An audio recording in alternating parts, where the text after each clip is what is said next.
Hi everyone, welcome to the Dear Azure Technical Event Community. Myself Chandra and Venkatesan. I'm going to be a host for next 1 hour and 30 minutes. You can follow me in my Twitter handle @ChandraNV and my blog is about-powershell.com. Welcome you all. So in this event, we're going to discuss about Azure Container Apps automation using Bicep and PowerShell. Right.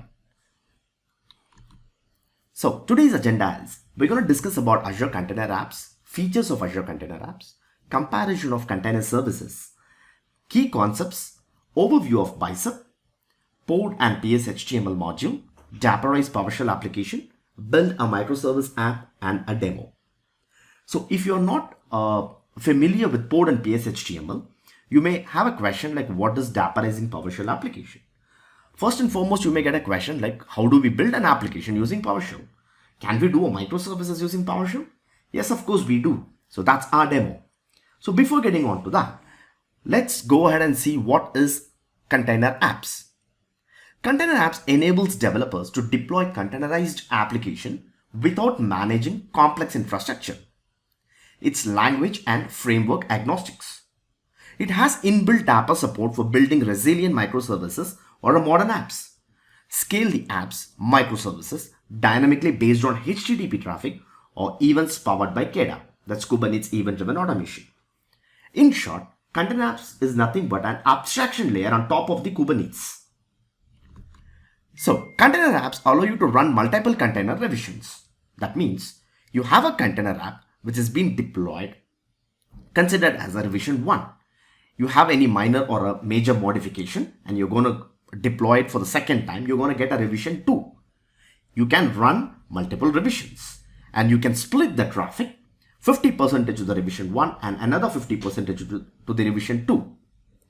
And you can run containers from any of your favorite registry like Azure Container Registry or Docker Hub Registry.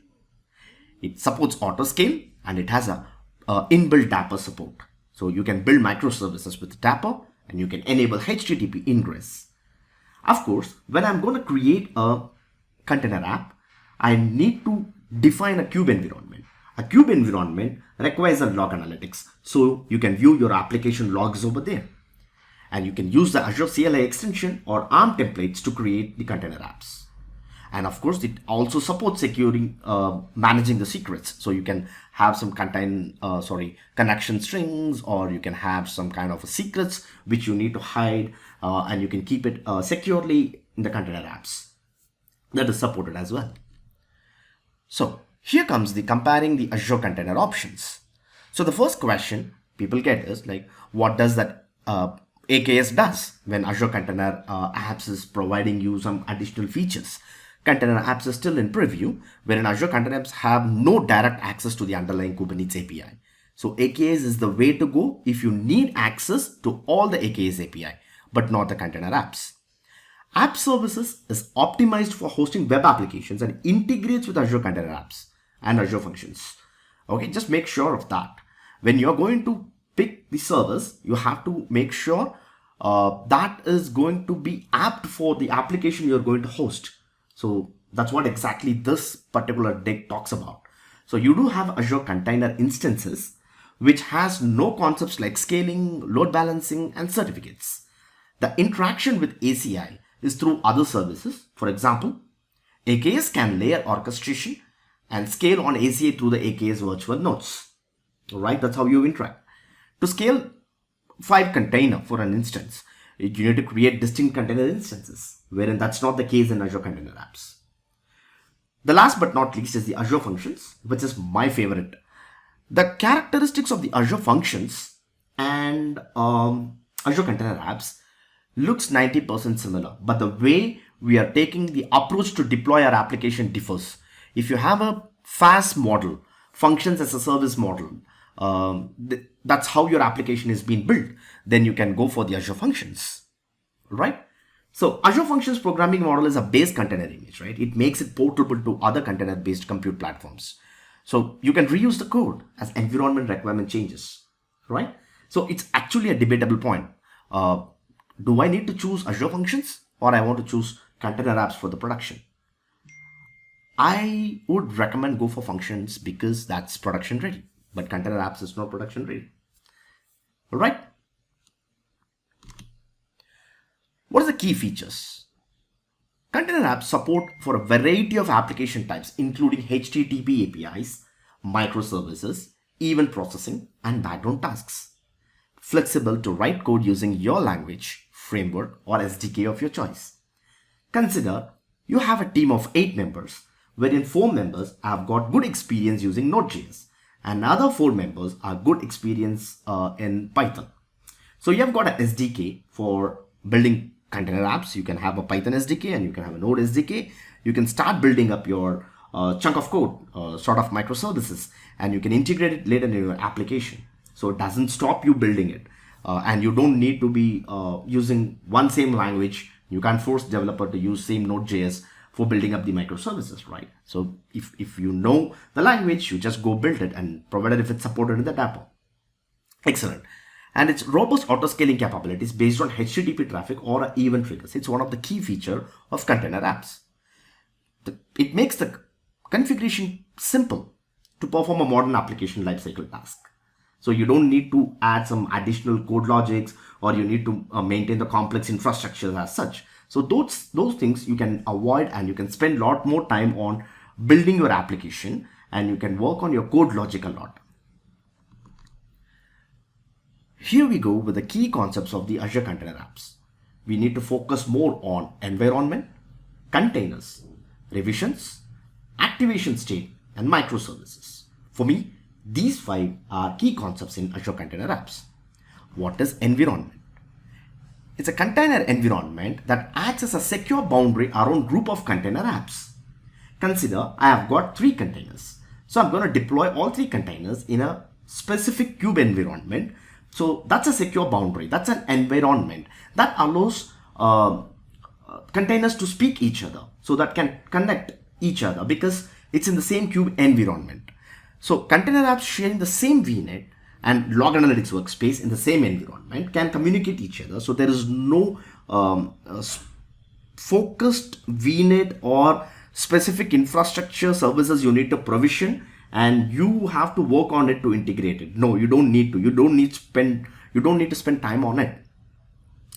So hosting a container apps on a same kube environment, that means you can manage the related services. You can deploy different applications to the same virtual network. That means those applications can connect each other. So the applications communicate with each other using a Dapper. All right. So these applications can share the same Dapper configuration and also the same log analytics workspace. Consider that you don't want to allow your application to connect to the another application. In that case, you can deploy it in another kube environment. So in that case, the application A and application B, that is a container A and a container B, can't communicate because it's in 2 different kube environment. As far as I know, we can create only 2 kube environment in a subscription, but I'm not 100% sure. We can check that one. All right. Now comes the containers. Containers in Azure Container Apps can use any runtime programming language or development stack of your choice because it supports inbuilt Dapper, right? So on top here, it's a containerized app which you're going to spin up here, and you can spin it up using you would have created an application using a Node.js or a Go language or Python or Ballerina, or you can pick the language of your choice. And containers can be from any private or public container registry. But the key point here is, if in case you're using a private registry, you have to go for a different authentication model. If you're using a public container registry, it's a different authentication model. That's the only difference. And for now, it supports only the Linux-based container image. It won't support Windows-based. The auto restarts the containers in case of crashes. So consider that you're spinning up a container, and it's a Dapperized application. If in case the sidecar process is not kicked in properly, you can very well go ahead and restart it in your local machine, right? So you do that. Similar way, you can also have an auto restart of the container if in case it crashes. And every time you deploy it through the Bicep or ARM template, you end up creating a new container app revision. That means the first time you deploy, you get default revision 1. And if you go on and redeploy it with a major modification, in that case, you're going to create a revision 2. All right.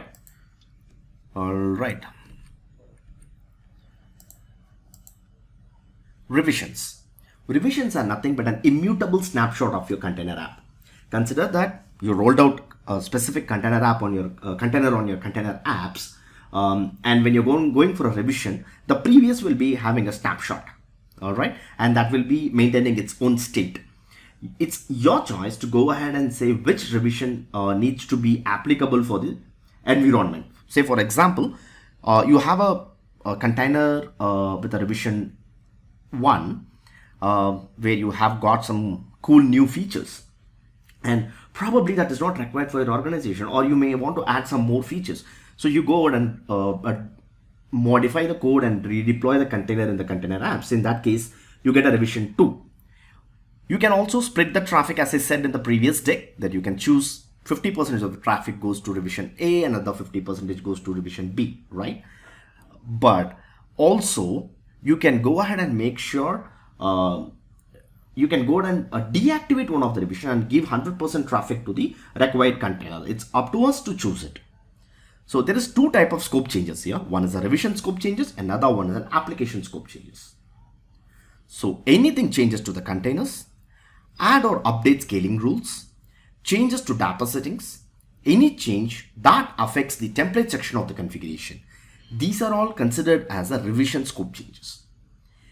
If in case you are changing the traffic splitting rules, consider like 50-50 to traffic A, container A and container B, or 40-60 to container A and container B.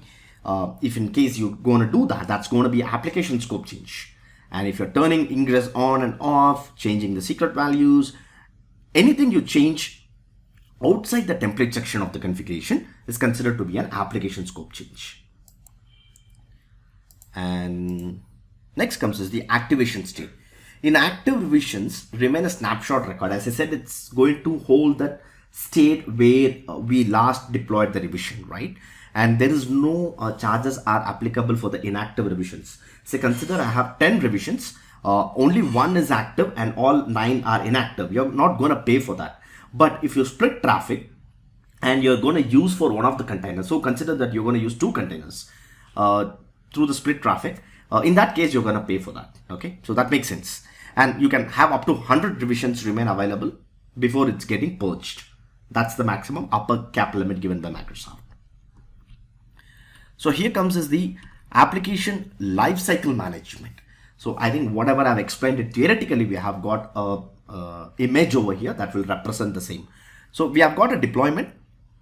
Upon the deployment, the first revision is automatically created. You can stop it because that's by default.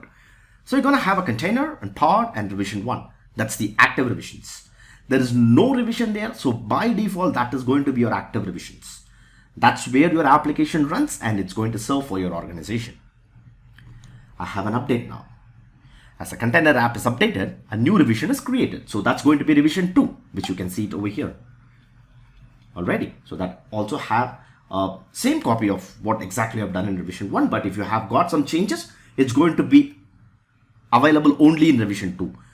The changes we have done is not going to be scoped to revision 1 because that's an older image, right? Clear. Now I'm going to deactivate my revision 1 because it has got the old config, old code, or the cool new feature is not available in revision 1. It's available only in revision 2. In that case, I don't want to give that to my end users. So I move revision 1 to the inactive revisions block and I have an active revision block. That means 100% of HTTP traffic is going to flow to my revision 2. Excellent. Shutdown. As a container app scales in, or app is being deleted, or app is being deactivated. In that case, shutdown is the state. Microservices. So using the container apps, what we can do is you can build a resilient, stateless, stateful microservices, right? So that supports it. So that's one of the key feature of container apps because it's inbuilt Dapr. So it supports the independent scaling, versioning, and upgrades of the container. So it also enables the service discovery for us. And as I said, it's a native Dapr integration. So whatever the Dapr provides, that is a feature included in your containers. That's how we need to consider it. So Dapr plays a vital role for building the microservices because it will remove a lot of the painful part of building a microservices from the scratch because it has got its own building blocks and stuff, right? So you have to take a quick look of that. Now we have to cover something about the Bicep. Bicep is nothing but a next-gen ARM template. So that provides a good user experience for IT pro like me to make an infrastructure as a code in a DevOps way. So I just have something to be created on Azure, be it a resource group, or I want to consider deploying a container app, or I create some bunch of resources. I can do it through Bicep without writing JSON from the scratch, or I don't need to worry about like how do I do that? How do I interconnect the sources? How do I do the dependency management? So Bicep will take care of all that, helps you out to write a Terraform way code. I don't want to compare that with Terraform, but still the stylish is like that. So you can say Terraform way coding, and you can use Bicep instead of a JSON because it increases the user experience. That's the motive for Microsoft, to help IT pros to make the infrastructure as a code at ease. So you have to take a quick look on GitHub link. Again, in short, like Bicep is a domain specific language, it's a DSL based. You don't need to work a lot more like what we have done it in the JSON. So that kind of a painful task is gone, right? So since my Bicep is from Microsoft, like it support all resource types in Azure and the API versions. Whenever there is a change, you can get that on the Bicep. And it's a simple syntax. It will enhance the authoring experience, supports modularity. That means I can just module my code and I can deliver that to other deployment or development team, those who are in need of it. Consider that I have got a complex module built. I don't want my fellow team member or another set of development team who is going to provision some resources. I can just put it across on my organization GitHub or organization Azure DevOps and say that you can pull the code from there and reuse it. And I modularize it because I follow the patterns and practices. They just we will parameterize it and they will key in the values. They're done. They don't need to take bunch of codes and rework on it or reinvent the wheel. Simply they can reuse the code. So modularity makes that easiness for us, and also you can keep your code neat and clean. And it has integration with Azure services, as of course that's the key feature, and you don't need to maintain the state file like how do you do for Terraform. So that's not required, and it's a no cost and open source. I recommend take a quick look on Bicep, and if you are using ARM template at your workplace, try to migrate it. And now we're gonna discuss about Dapr, which is my favorite area. And the Dapr is nothing but a distributed application runtime, and it's a portable and event-driven runtime. It allows you to build a resilient, stateful, and stateless application. What does that stateful and stateless application really mean? Consider you have an API which don't need to store some data. That's a stateless API, right? So if you want to store the data for the transactions or anything you're going to post, you're performing some CRUD operations. So in that case, I will consider that as a stateful application. All right. So the Dapr runs on cloud and edge, language agnostic, and Dapr codifies the best practices for building microservices application. What does that mean? Because as a developer, I don't want to worry about the best practices to make the microservices. I simply use Dapr. Dapr will take care of it. That's what exactly it means. So the Dapr is, as I said, is a platform agnostic, and meaning that you can run your application locally, or you can run it on your cloud, you can run it on your edge, you can run it on your Kubernetes. It can be your physical machine, it can be your virtual machine. No matter wherever the platform is that's supported, you can just go ahead and fit in the Dapr and you can enjoy that. So you can also see it has got a building blocks like service to service invocation, state management, pub and sub, that's publish and subscribe, bindings, input and output. So you can just correlate this with the Azure functions. As I said, the characteristics matches. All right. So the building blocks also provide you the secret management, the configurations, as I said. So it's all about like how do you define it in the YAML and play around. Okay. So the Dapr exposes its HTTP and gRPC APIs as a sidecar architecture. It can be as a container or as a process. So that not requiring the application code to include any Dapr runtime code. So when I spin up a Dapr application, it's going to kick on a process that's called a sidecar architecture that can run on your container or it can run as an independent process. All right, so that's what exactly this deck says. So if you say like, why do I see some port with 3500 odd number? What is that v1.0, invoke, state, publish? Those are all Dapper API calls. So 3500 is a default Dapper port, wherein invoke, state, publish, and secrets are the API endpoints. So consider the first URL, localhost 3500 v1.0 invoke cart method new order. In this, cart is nothing but your application identity. Method is a standard. That means I'm going to invoke the endpoint new order. That's what exactly the first URL means. In the other URL, you can see the state. So that means I'm going to work on the state management. That's going to pull out the item 67 from the state store. State store can be your default Redis cache, it can be your Cosmos DB, it can be Azure SQL, or it can be your Azure Table Storage or Azure Blob Storage. It can be of any of your choice. So that's what exactly that means. So that means Dapper has its own API. You can play around with that to work on microservices, to build a resilient, a perfect microservice. All right. Here comes the interesting two modules which I was discussing about, Pod and the PSHTML. Using these two modules, I'm going to build an application in PowerShell. Pod will help me out to build a HTTP web server. PSHTML helps me to build a beautiful front end wherein I can write a PowerShell script, PowerShell code like HTML. PSHTML is a DSL, domain specific language, which is like you write a PowerShell way of coding and then the output will be the HTML. Simple as that. It's a wrapper, right? But it's super powerful, where you can apply all the code logic inside the PSHTML. Consider that you want to do some multiplications, mathematical operations, or you want to do some kind of API invocations inside it, pull out bunch of arrays, loop through it, massage the data, and then pull out a fancy HTML. You can do it using PSHTML at ease. All right. So the Pod is going to help me out to build the HTTP server, and I can host my endpoint routes. Both are cross-platform, supported in both Windows as well as on the Linux. Lucky us, this is cross-platform, so we can use it in container apps because container app supports only the Linux images. Excellent. For both of this, I've given the docs. Please go through it and do communicate. Please do make use of it and share it with your colleagues so that it will be useful for any one of the IT pro at your workplace. Alrighty. Here comes, this is our high-level diagram of what we are going to do now in our demo. In the left pane, you can see I've got a cube environment.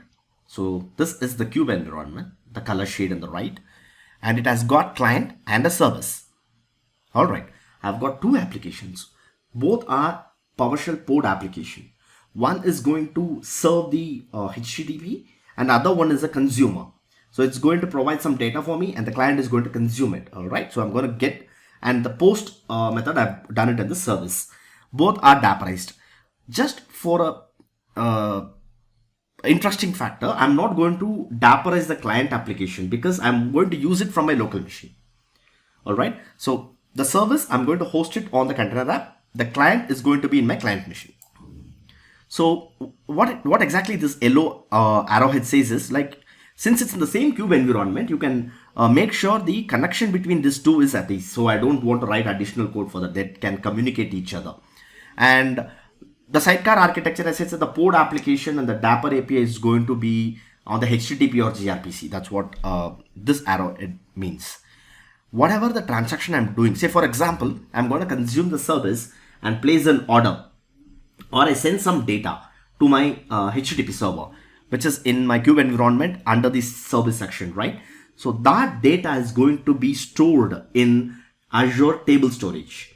Instead of using the Redis cache default state store, I am replacing that with the Azure Table Storage. What's new I'm doing in this? Quite simple. I'm not using Node.js. I'm not using Python. I'm not a programmer.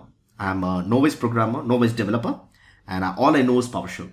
So just with the help of two community modules, Pod and PSHTML, I can build some kind of a small glossy application and container Dapperize it, and I can just deploy it in container apps and make use of it. That's really cool. Let's see how that works. So let's get on to the demo. Here we go. This is my code. All right. So I've got a bicep code here, which is going to provision some resources for our demo. So I've got my subscription ID. I've got a key vault created because I have to store my Docker username and password. For that, I need a key vault. So I've stored it in the key vault, and I'm giving the key vault resource group name because I want to get that data from the existing key vault. That's why I'm using the keyword called existing here. So Bicep knows by looking into it, hey, there is a key vault here, man. Just go look for that in the subscription ID in this resource group. That's the key vault name. So that pulls out that information so I can read the secrets. That's really good, right? I really like that feature. And next comes is the storage account, because I want to put the state store in the table storage, right? So I need to put allow my Dapper to read the key and then account name and the storage name. It's pretty simple as that. So I'm going to read the storage account. Here comes is the first module, log analytics. So I'm to create a log analytics, right? So if get onto the modules folder, look into the cube environment. I've got cube environment.bicep. Pretty simple and straightforward. All I need is, I need to make sure I create a, I have to create a log analytics. So all I need to make sure is I create a log analytics. I name the log analytics. I create in a specific resource group and define the retention days of your choice and give the scoop of your choice. What I'm going to get out of this is a customer ID and a primary shared key. These two properties is required for me to create a cube. Simple as that, right? So back here to my main.bicep. Here I'm creating a cube environment. I have a name called cube environment. And I've got two parameters for this. One is customer ID, one is a shared key. So go to the cube environment. So I'm given two parameters here. So all these parameters, customer ID and the shared key, comes from the log analytics output. How I'm connecting that to is log analytics dot outputs dot customer ID and primary shared key. If you look at my log analytics, I have got the output, customer ID and primary shared key. It's really simple and easy, right? So just imagine if we want to do that using the ARM template, we have to take some additional steps for that. Yeah, right. So now you can look at this container apps. So this is the main module here. So this is what exactly going to create the container apps for us. And this requires a Docker registry password and the username, because I have to tell where my image resides. So it can pull the Docker image from there, right? And right next is my cube environment. I have to tell where my container should reside. That's to the specific cube environment, which I'm creating it on the fly. And I'm going to give the storage account key and the storage account name so that I can get authenticated to create the state store, table storage, right? So I've got a table name called iContoso. If you remember, I have the storage account created already. I'm playing with the existing storage account. So once this is done, we are cool. So I can say that this is successfully getting created, but I'm not sure. We are going to deploy it now. And I'm parameterizing the image name, because you can change the image name whenever a new cool feature you're going to release. That means you can do the revisions in the container apps. Exactly, yeah. So now main.bicep is clear, so no issues in it. I've created an Azure pipeline YAML. So what I have done here is I've declared a few variables. I have to create a resource group, a new resource group in location North Europe. Please do select the location where container apps is supported. I tried using it in East US 2. I am not really sure, but it didn't work as expected. Or probably container apps is not available in that region. You have to make sure container apps is available and supported in that region. And here comes is my service connection. From my DevOps, I'm getting authenticating to my Azure subscription. So that's my Dear Azure. I named it as Dear Azure. And I've got my image name. I've got a couple of images in my Docker Hub. It's public images, so you can make use of that. So this is my image name. So in the build, what I'm doing is I'm spinning up the Azure CLI task so that I can tell, hey, this is my service connection, get authenticated. I'm using the PowerShell code. And in the inline script, first thing I'm doing is building the main.bicep, right? So I'm good with that. So when I spin up that, it's going to throw me the main.json file. So I can just make use of that here. So I'm publishing this artifact to the container. Simple as that. Then I'm going to go for a deploy, and I'm using same Azure CLI, where I create a resource group and I do the deployment of the template, whatever we have generated. It's that simple. So I'm going to build and deploy it. What I'm going to build, I'm just going to generate a JSON file and then publish the artifact. I quickly go to my Azure CLI and then say, hey, please go ahead and quickly create a resource group and then do the deployment, because I'm defining the target scope as resource group here, right? So that's why I need a resource group, and then I deploy everything so that I can delete all at once. I can just delete the resource group. Alrighty. So what is there for my demo? I have not shown the source code. There we go. I have got a folder called employee. So that means I've got some basic HTML file that will just collect some information and then do some magic. That's it. It's not going to do some glossy high funda functional apps, just for a demo, right? So I need to show some information about the current logged on user and say like, hey, this is your cost to company, this is what your mobile expenditure is. Do you want to onboard some new employee and collect the information and play with the data? That's what we are going to do now. So more or less like a Node.js, I've just scaffolded my project. Like I've got a views folder. Underneath it, I've got two PS1 file, home.ps1 and success.ps1. So I've got a Docker file and I've got an employee.ps1. So that is under the employee folder. So employee.ps1 is nothing but my web server code. Consider like that. That is my pod code. So using the pod module, I'm starting the pod server that will be creating an endpoint for me in my local host at the port 80, and the protocol is HTTP. And I'm telling to my pod server, hey, there is a view engine for me. Like if you are from a Node.js background, you can correlate that with the Express.js, or what we call it as the pug sort of a thing, right? So in pod, I tell that, hey, my pod engine is nothing but PSHTML. How does that? It knows. It will automatically pick it up. It knows there is a views folder, and underneath it, this guy is playing with PSHTML. All right. So I'm creating two route here. One is a get order, and another one is the post order, right? So instead of the order, I'll call this as an employee. So giving the employee route with the ID, I can query the employee information. And over here, I can create the employee and I can store it in the state, right? Put it in the table storage. That's what exactly I mean. So how does this works? I'll just quickly show that. So first thing is I want to add a new employee. For that, I'm collecting the information, employee ID, first name, last name, email, phone number, and mobile required. So they will toggle it up whether they want mobile or they don't want mobile for a demo. And for that, I'm going to hit on the new employee route, right? So when I start the server, the first thing is I go hit here. That's my default route. I go spin up home.ps1 file. So what is that home.ps1 does? This is the PSHTML code. I've written some wrapper functions just to make sure that I show some fancy output. So before that, let me see if I have any sample. All right. Okay, let me quickly check that. I don't know whether I have some sample files in. All right, in repos. Let me quickly go ahead and open up my Contoso. No, I don't have one, so let me compile it. So repos, iContoso. Then yeah, I can go to source, employee, views, home.ps1. I copy to my clipboard and I'll show you what is the output of this. So successful execution of home.ps1 is going to give you some HTML output, which I've copied it already.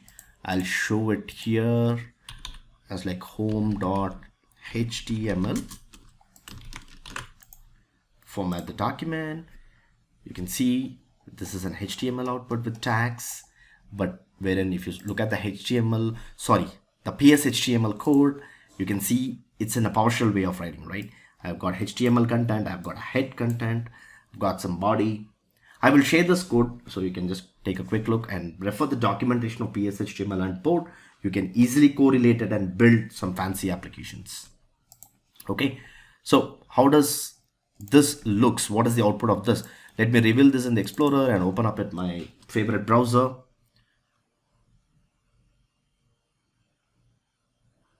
Boom. So that works. So we can see some information over here on the right top corner.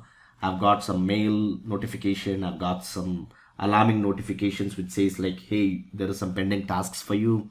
These are all just functional. Okay, it's hypothetical. There is nothing it is not a real world example. Okay, it's just to show you that it has capable enough to do some fancy HTML way using PSHTML, right? So you can use any of your favorite front end styling, I don't know what they call it, as like some kind of Bootstrap, Metro UI, whatever it is, right? So it's up to you. You can just make use of it. So here I've got a form. So if I fill in this form and just put a submit button, it's going to get the data and put it on the next HTML page, whatever the HTML page, and give some fancy information. But it won't work here because there is no server running on it, right? So, right. So what happens if I put a submit button? It just go hit here. That's my employer out, right? Let me close this back here. So before running it, let's run this locally. Let me do dapper uninstall because it will remove the configuration which was existing earlier, because there is binary is not found. Okay, there's nothing is running over there. So let me do dapper init. Okay, Docker is not running. Okay, I can do Slim without a Docker so that I can kick on the sidecar as a process, but I don't want to do that because I got some trouble in my machine that didn't allow me to make use of that as expected. So we need to wait for a couple of minutes because by the time the Docker will start and it will be up and running. Okay, so Docker is still up and running. I mean, it's not yet ready. Okay, so let me quickly take a look of the Docker. What is the status of it? Okay, it's still spinning, not a problem. Now, what I have to do is just make sure that I don't have any resource groups existing, because I don't want to duplicate it, and at times I may get a conflict error. So I'm just deleting the HTML file, make sure that I have the right code version. What is the change I've done? Okay, this is a minor change, that's not a problem already. So if I go to the pipeline.yaml, I have a resource group which will just create rgp-dir-azure-uat. Okay, so I just want to make sure whether this exists. I'm not going to spin up because first thing is I need to do this testing in my local machine. For this I've created, no, there is no such resources existing. And also I've got the storage account and other stuffs created already. So that's not a problem, that I'm sure. So my Docker is up and running. No images. Okay, still it's starting. That's weird. That's okay. All right. So what we do now is I quickly go and check one more time that I don't have any major changes. Okay. So now that you see, I have done some work in my employee.ps1, right? So this has to be published to my Docker. I have got another pipeline in my project. We go to the icon so I have got a pipeline to build and publish my Docker images. So what does that mean? That means whenever I do a change in my service application or employee application, the job of this is to just go sure and publish this in the Docker Hub. I'll just open up my Docker Hub as well. hub.docker.com. Anyways, I have not done any major changes, so I don't need to worry about it because I've done only the common change. So the build and push. Okay, I did a mistake. I didn't do the edit of the pipeline. So I'm editing the pipeline. I'm using the Docker build and push API from the Azure DevOps. It's really user friendly. Don't need to worry about it. Just go select this and you can see I'm using the container registry I can't also Docker. This is nothing but my service connection. I've created another service connection with my Docker credentials so that I can authenticate to my Docker Hub. So I'm pulling out this particular container repository, which can be dir-azure, and I've got build and push command, and it has got the Docker file thing. And where is the context? Build context. I'm just giving this one. So well and good. There is no issues in it. So I'm not going to do this execution because I've got that image already available here, right? So I don't want to waste the time. All right. So the latest version is 2464. I just want to confirm that is it available in my YAML. 2464. Good. So what do I do now is let me keep this change as it is. Go to my terminal. Just leave this as it is and check out your Docker. What happened to my Docker? Is it still running? Is it still running? What is the reason? All right, let's see if, I don't know, in the UI it may have some issue. Let me see if it can do the magic here. All right, it started. I think, yeah, I don't know. Docker is good. I can see it's installing the runtime version 1.5.1. And what happens is it will just spin up a couple of images in the Docker containers in my local machine, and it will allow me to Dapperize my application and access it. What does that mean is, if I'm going to create I'm going to run the application using the Dapper CLI, Dapper run, and provide the application ID. Then I'm going to give the Dapper port and say, please spin up this application. This is my entry point for my server. That's going to do the magic. That's it altogether. So we need to just wait for that. So now we can say Dapper replacement container exists and it's running. Okay, now I do Dapper uninstall to remove or to just demolish all the old configurations, whatever I have got. So it's removing the directories. It's success. So do it again, Dapper init. So it will just go ahead and initialize it and get the containers up and running for me. Hopefully I should be able to show that here. Let's see. Let this run, and it takes a couple of minutes to complete, so you have to be a bit patient. Excellent. Now you can see success. Dapper is up and running. So now if I go to the Docker, I don't know, the UI is not working, man. Okay, let's do like this. Docker images. You can see a couple of containers is up and running, right? So it has got the default Redis cache. It has got some Zipkin. I don't want to worry about it.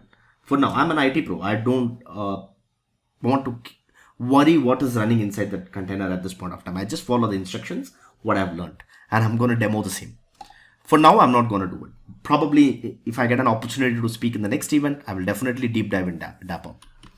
Now that I want to do another command execution. All right, I don't have that handy, so let me do Dapper. Dapper has a run command, and then I say this is my ID. My app ID is like port app, and I say app port. So let it be like, okay, I don't want to type it. I think I have it in my other repository.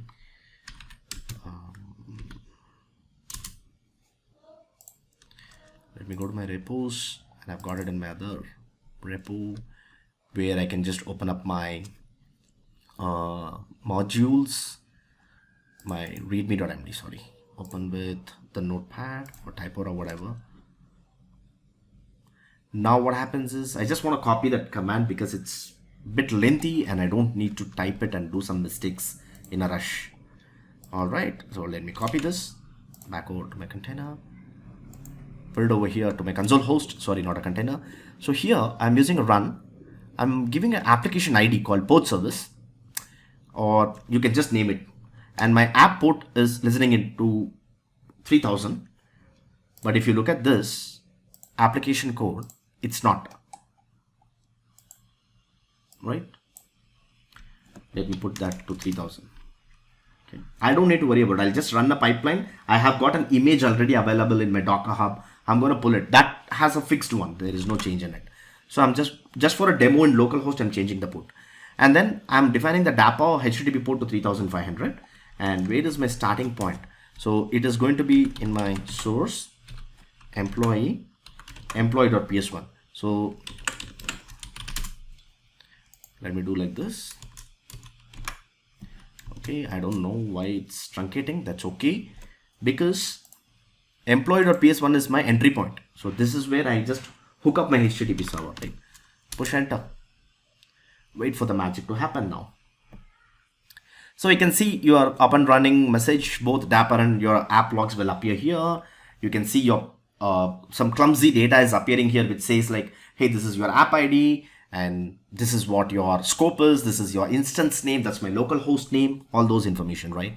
So let me see what exactly this is doing for me. So my application is listening to the port 3000 in the local host, right? So let me open up my browser and say localhost 3000. So what happens now? So that should render the HTML output for me, right? That worked. Fantastic. We are lucky. So if you look at this, like I've got some fancy information here, right? Like what's your annual pay in the box with euro icon. All these things are in PSHTML. I have written quite simple. There is no big complexity. If you look at this, I'm using some kind of icons here. All right. So if I do some changes, it's going to change it in my web page, in my web app, right? So that's simple. So I've created some wrapper function for this. So you can see here, show stat card. This is nothing but a div block with some kind of a class.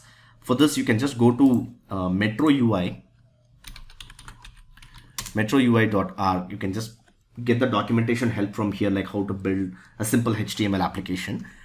In short, what I did is like I'm trying to take some work done by the community. I'm putting my blog so that I can just build something useful for my team. That's it exactly I'm doing. This is for a demo. It has no functionality, or else I would have just shown some what I've done it at my workplace.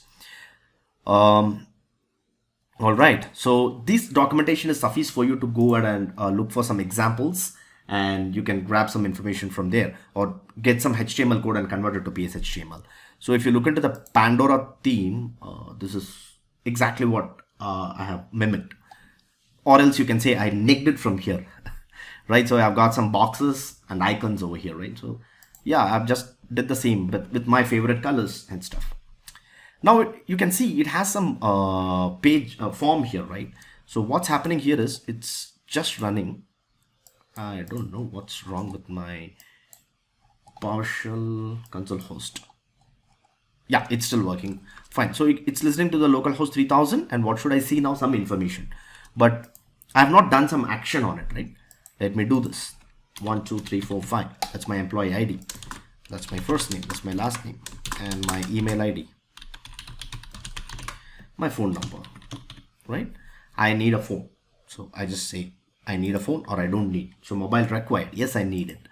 I just push a submit button. Now what happens is it should carry this information and display it in the next page, right? So it says like, hey, you successfully posted the new information, but bummer, I got an error message. It says like bad request. I don't know. Let's see. But now what happens here is like you can see whatever the information I have posted here.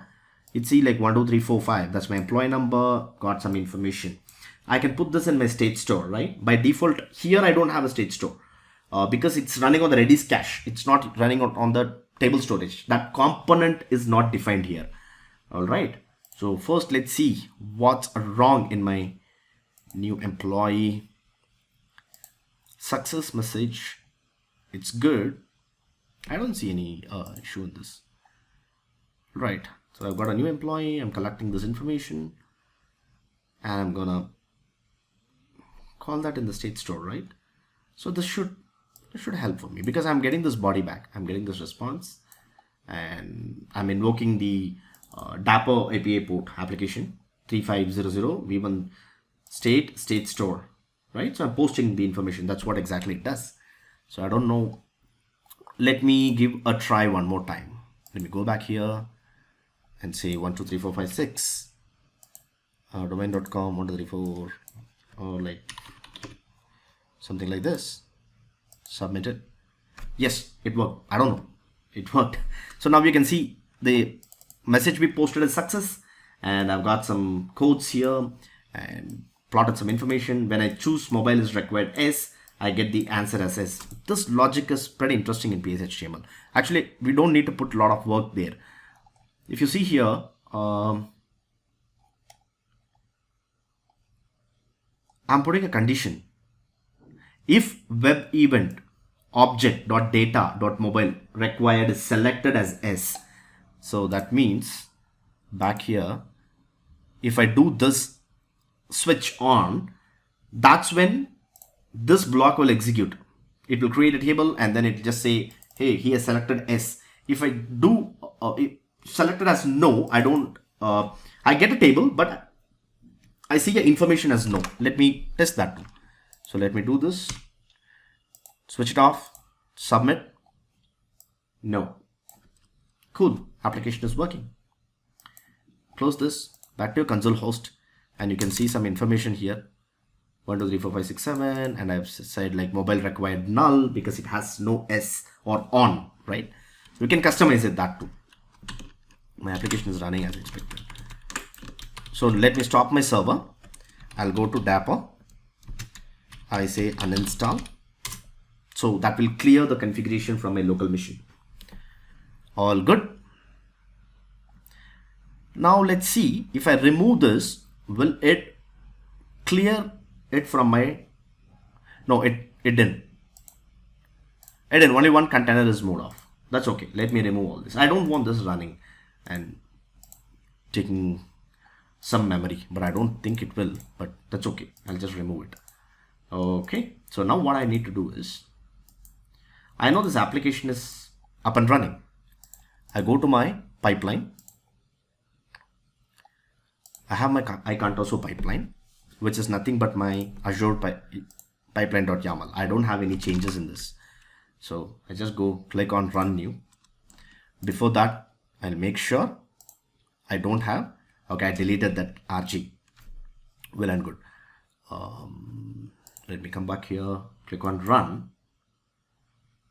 And this will start the pipeline. We need to sit back and relax for 5 to 6 minutes. So this will provision a resource group and then deploy log analytics with a Cube environment and then create a container apps and then pull the image and create the application. Excellent. Let's wait for some more time. So let's see the status of this. This is still running. So once this container app is created, I can just quickly walk through like what do we see internally in the container apps. Before that, I just want to walk you through the Dapper configuration we have done it in the container apps. So while provisioning the container app, you can take a quick look on this. Container apps. All right, let me put it on the full screen. So this is where exactly I'm creating the container app resource, right? I'm using the Microsoft.web container apps resource type with the API version of this. And make sure that you're selecting the container app kind. And also, when you're creating a Cube environment, I forgot to mention, you have to choose the type as managed. If you don't do it, it won't work. At least it didn't work for me. So please make sure of that. Alrighty, back here to my container app.bicep. So I've got my properties in which I'm going to say this is my Cube environment ID. What's my configuration is. So I have to tell this is my Docker ID, right? So how does it know? This is my secret password and this is my username. So that's what I've done it in the secret section of the configuration. And I'm giving the registry information, which has my Docker login server, docker.io. I'm giving my username and the password. From where I'm accessing this is in my key vault. I'll quickly show you that. I just want to give a recap on that.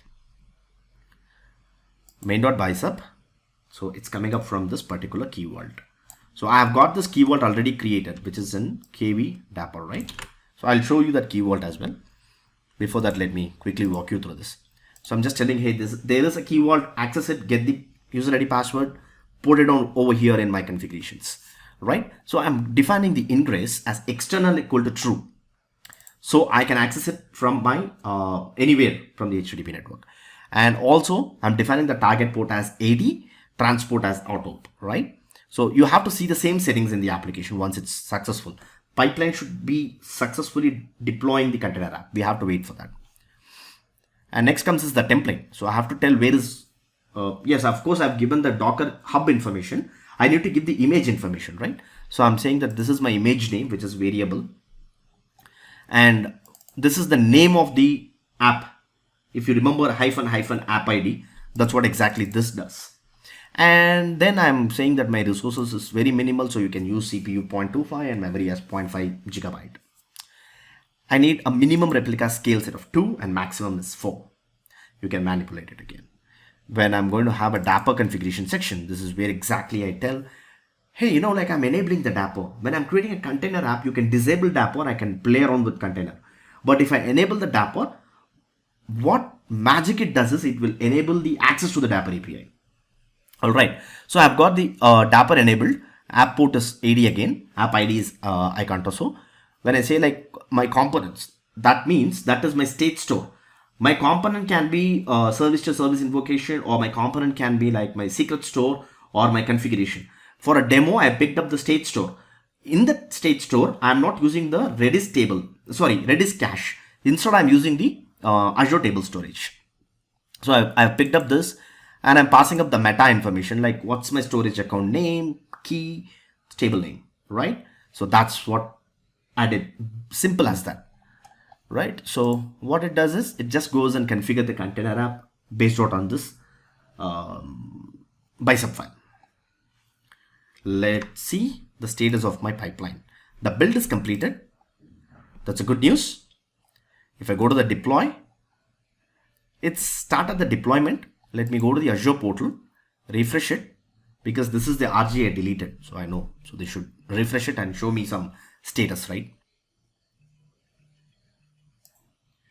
All right. So now I can see the deployment is in progress.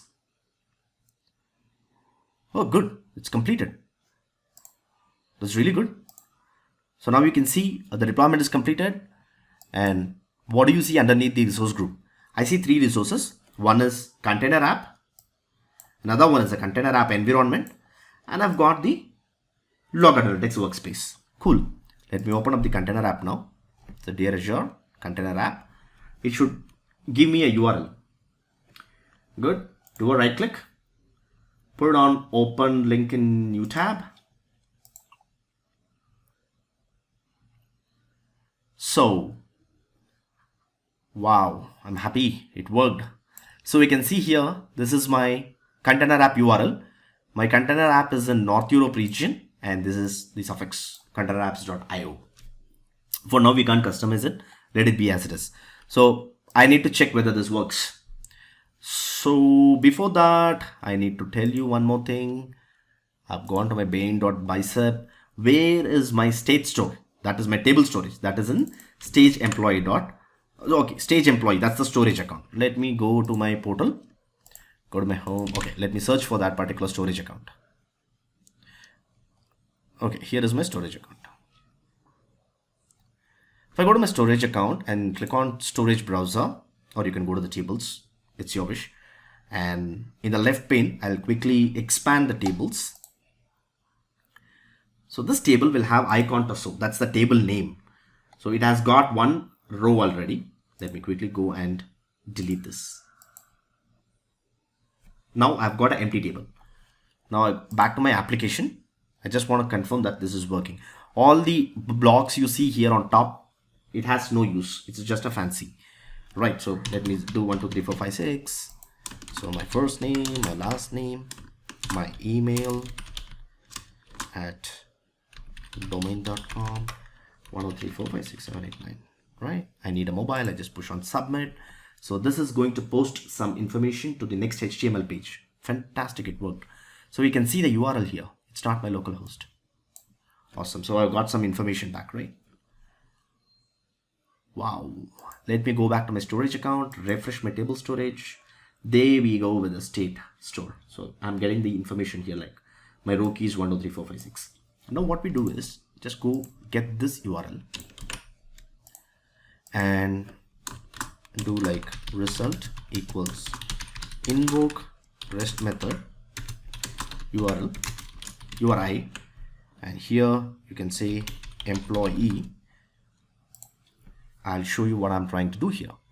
In my employee.ps1, I have got another route defined called get employee, and I have to give the employee ID. Correct? So I'm going to give the employee ID now. I'm sorry, I forgot the employee ID, whatever I've given. Just go back here. 1, 2, 3, 4, 5, 6. That's my row key 2. So let me give employee / 1, 2, 3, 4, 5, 6. Push enter. If this works, we are good. Let me do result. Let's see the information here. That's cool, right? I really enjoyed it. So now let's do it one more time. Let me go back. So now I do 6, 5, 4, 3, 2, 1. Just make it as Kasam Sheikh Kasam at domain.com. Let's keep the mobile number as 987 whatever. Kasam says I don't want a phone. Push a submit. Awesome. Back here to your storage account. Do a quick refresh. You have got one more entry. Right? For Kasam. That's good. So we can able to store the data. Next, what should we see? I've got my application up and running. I go to my container apps. I can see my container app is healthy. It's good. Now, how do you confirm that Dapper is running inside? It's quite simple. I've got only one revision. But that's a default revision. You can see here the revision and the traffic. Consider that I'm going to create another new revision, right? Based out on this. Say like call it as a V2. You see here, that's my app ID, iContoso, and I've given the Docker source. The tag is my Docker version 2464. If you have forgotten that, it's 2464. This is the image version which I've pulled, right? It's a public image, 2464. Then if you're back here and say like add a new version, you can just quickly go ahead and say that V2. And okay, let me pull out the same. 2464. In your case, you can just do whatever the version you want to, and I just click on add. So this is going to spin up another revision for me. I can just say don't use the previous version, better use the new version. That's how exactly I apply the revision when I have an update. Okay, this is how the deployment will happen. So once this is success, you will see another app running here, right? The revisions here. So you can just quickly go and toggle, put 50% to the different app and 50% to this one. That's really beauty. All right, so you have logs here. You can just explore the logs. Because of the time, I don't want to cover all at once. But because I have to take a different query and then run and show you what is happening in the logs. As I said, it has got a secrets, right? So let me close this notification. You can see the container registry password, which I haven't created in the portal, but I have defined it in my bicep file. All right, so where is that exactly? Container apps.bicep. Here we go. I said container registry password. So it created the container registry password. It captured it. But the bad part, what I observed is it's not masked. So when I click on this, I can see the password, clear text password. So probably Microsoft will consider that in the future release. Then if I go to my ingress, I should see the settings, whatever I've done. I've done an ingress enabled, visibility is external. Back to my code, ingress enabled, external true, target port 80. Cool. What is the scale? So let me go to my revision management for a quick minute. Boom. So that failed. That's okay. That's not a big deal. So I've got my app here, right? So if you see the Dapper, I've got Dapper enabled because I said enable the Dapper with the app port 80, app ID as iContoso. This is my table storage, state store management. Isn't it that cool? So I've not done so. Okay, yeah, here as well. So when I look into this, I get a storage account key. It has to be masked, but that's okay. That's good. But why my revision failed? What is the reason for that? Let's see. Probably if I explore the log analytics, I can see some information. Let me try to access this application. At times in the portal, I may see it's failing, but it will be functioning. It's still in the preview, right? It's not production ready, so might happen. Not sure. Right, so this is how we have explored the Docker apps, and I spent a couple of hours writing up the bicep code and writing up the PSHTML and the Pod PowerShell code, and built my own small application. I hope that this may help a couple of IT pros across the geography to spend some time, migrate their application, sorry, the PowerShell scripts to Pod application, and build some microservices around it, or build some small web application and make it used for your immediate team members or to others in your organization. I hope that this is pretty useful for IT pros. Thanks a lot. Thanks a lot for your time. All right. If in case you have any questions, you can just follow me in Twitter. You can post it over there, or you can just connect with Kasam, who is the organizer of this event from Dear Assure. I thank Kasam as well as other organizers who helped Kasam. Thanks a lot for hosting me. Fantastic. Have a great weekend ahead.